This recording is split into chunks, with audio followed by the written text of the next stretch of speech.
Hi guys, and welcome back to my YouTube channel. If you're new here, hi, my name is Neha and I make videos related to books, and welcome to a random ass vlog.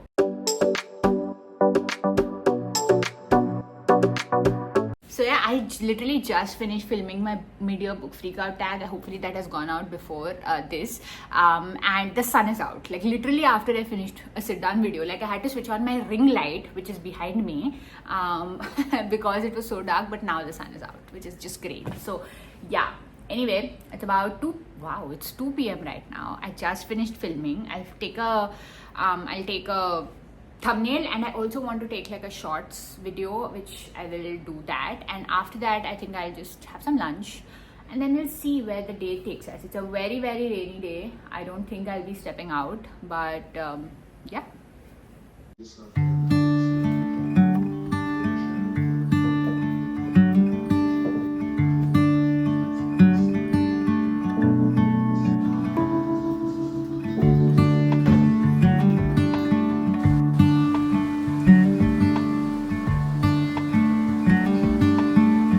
The next day. Good morning. It is Sunday today.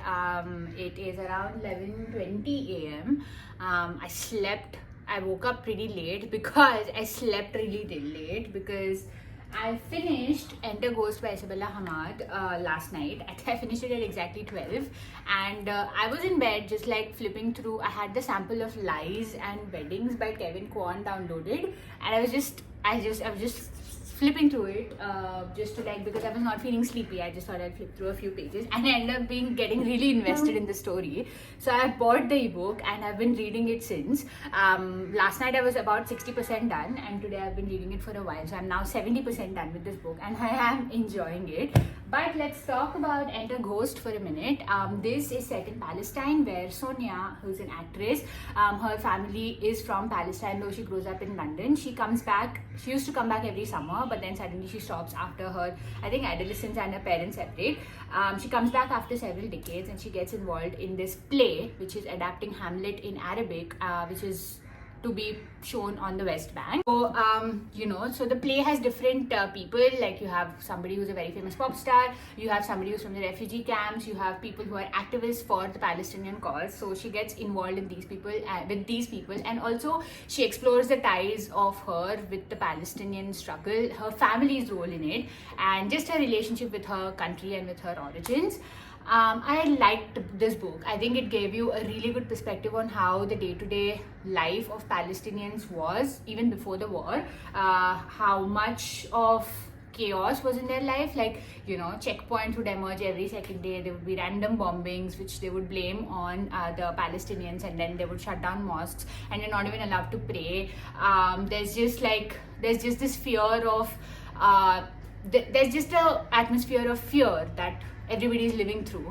And there are many characters in this book who refer a lot to how the Palestinian cause is done. Like, their back is broken, the Israelis have won, they've taken everything from them, and yet they keep attacking, because it almost feels like, and it kind of is, that you can see it in today's day and age, that they just want to wipe this race off the face of the earth, and that's why they keep coming and attacking. So I just felt like it was a very moving book when it was talking about these issues, and when it's talking about race, about identity, about having a culture that is under attack, and that is a forever struggle. So I really liked the book for that. I think it did a great job in that.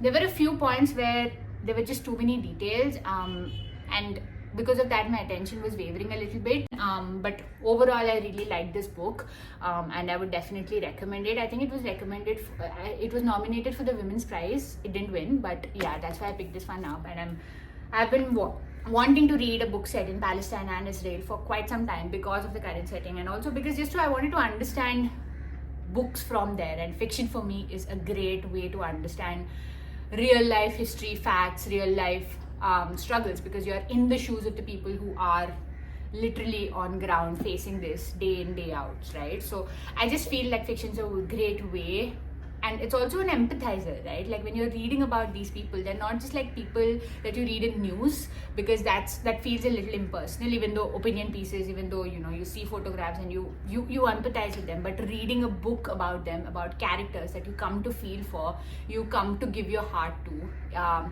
your heart breaks for them. I think, yeah, that's why historical fiction is one of my favorite genres. But overall, love this book. And yes, yeah. Lies and Weddings by Kevin Kwan is a very different book from what I just finished. Of course, there are serious elements to this as well. I think I'll come back in a while and summarize this book. It's about 11:30. I'll just read for a while and then I'll get ready to go for badminton. I have started training after I think 15 years. I went last week and I was so tired, and this week I was traveling for work and I was just not feeling up to it, so I haven't gone so far. So this is my first session for this week. So I'll come back in pain, I know that, but I want to go, and it's finally not as rainy as it was yesterday. It is still cloudy, but it's not raining so far. So let's go.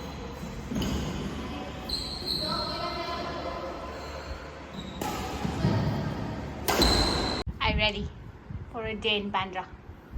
Well, not today, hopefully. Yeah, because it's the Ambani reception today. Maybe a lifetime. Huh? Trying to get out of here. Yeah, that's true. Chalo, let's go. Outfit check. Vinayak, show your outfit. Your Isro t-shirt. Chalo.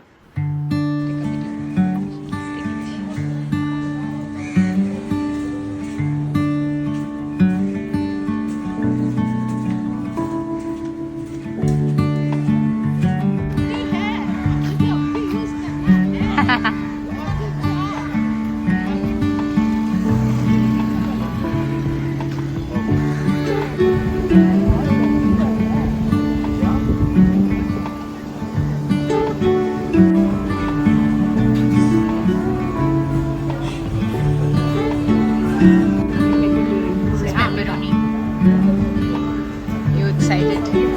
Yes. Can I have more parts to it? Same cut the symbol into four.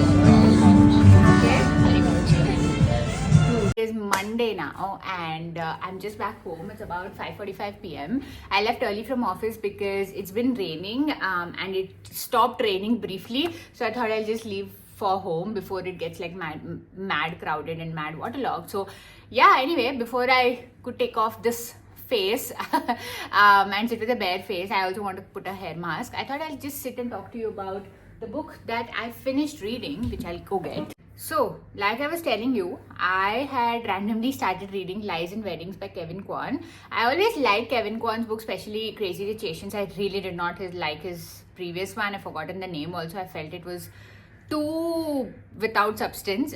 Crazy Rich Asians, at least I felt like has had substance, and I like the series as well. I keep going back to it for the amount of insane detail it has about rich people's lives, and it's like a guilty pleasure read for me. So I was looking forward to this one. So in this particular book, it's a similar setting. Rufus is the son of a viscount, and he's half Chinese. Outwardly they project this image of being very rich and they throw very lavish weddings and they throw very lavish parties, but actually they're pretty broke. So in order to get out of debt, his scheming mother decides that maybe he should marry like somebody rich and get the money. So he's torn between choosing a rich heiress to marry or to marry his childhood best friend, whose name is Eden, who is kind of who grows up in the grounds of this huge manor and is very close to the family and everything. So yeah, it's like a should I not situation, and it's a friends turned lovers sort of a trope, but it's very stretched out. Spoiler alert.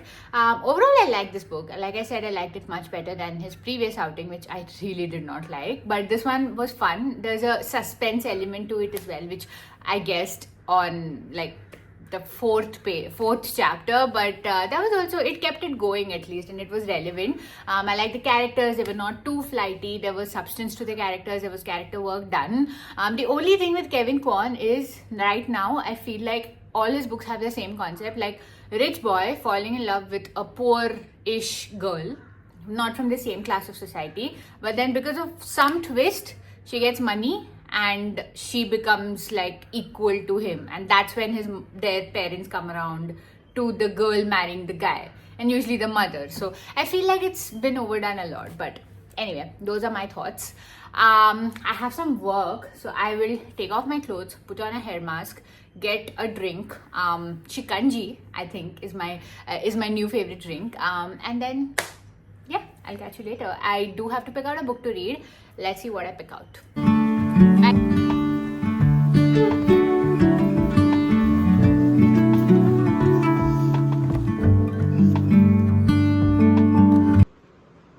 It is Tuesday today and I am working from home today. I went to the gym, I had an appointment, and since then I've not been able to sit down and start work, but I will. I'll have lunch and then I'm going to sit. But the vlog has got me in a very good reading mood. Like, I finished 2 books in this vlog and I'm reading one more. And I'm probably going to finish this today. This is What You Are Looking For Is in the Library by Michiko Ayoma, translated by Alison Watts. This is set in Tokyo and it's a set of short stories about a librarian who recommends books to the people who are in need. Like, people walk in with their problems and she suggests a book, a very unlikely book, and that kind of helps them resolve their problem. So it's a book about books, and it's just about the best kind of book to read. Again, I felt the need to be in a cozy mode, so that's why I picked it up. I've been reading a couple of tough books, and then I broke it up with Lies and Weddings, and now this. I am enjoying it so much. I picked this up last night. It's so easy to read. I'm 131 pages in. Probably finish it today because I am working from home, so I can take a break with my coffee and read and so on and so forth. So I'll catch you with my final thoughts on that book and then we'll close the vlog. But before that, I had gone to Trilogy on Sunday in Bandra and I bought a couple of things there. So I thought I'll quickly show them to you as well.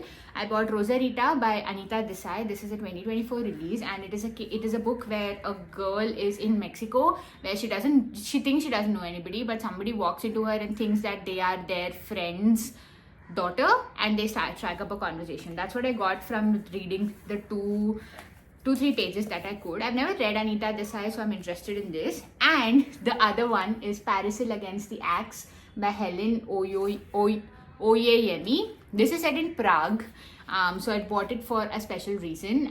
It says that it is set in one weekend in Prague, and I was reading on Goodreads. It's about different characters in Prague. It's kind of like a stream of consciousness, and Prague in itself is also like a character in the book. So I'm interested in reading that. Also fun cover, but I'm saving that for something. And then I don't want to jinx it, and then I bought a zine. This is my first zine. This is I Love Reading Women episode 1, and it just has a bunch of quotes from various women authors. So these are all the books that it has, and I just wanted to support the artist. And yeah, it's very beautifully designed. Like, this is a Toni Morrison quote. So yeah, that's it. Those are my latest bookish acquisitions. And now I just have lunch. I have laundry. Is it even a vlog if I don't have laundry? And then I'll get to work and then I'll read and hopefully finish the book, and I'll catch you later. Bye.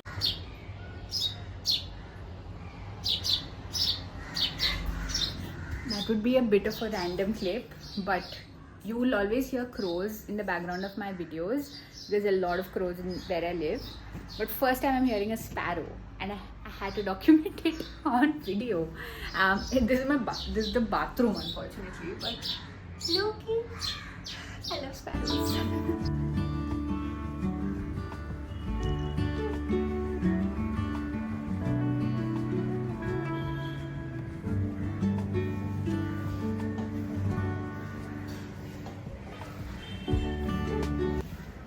Hello. So I realized that I didn't really film the ending of that vlog, but different background because I'm at home. I'm in Hyderabad at my parents' house, and I did end up finishing What Are You Looking For Is in the Library that day itself, and really enjoyed my time with it.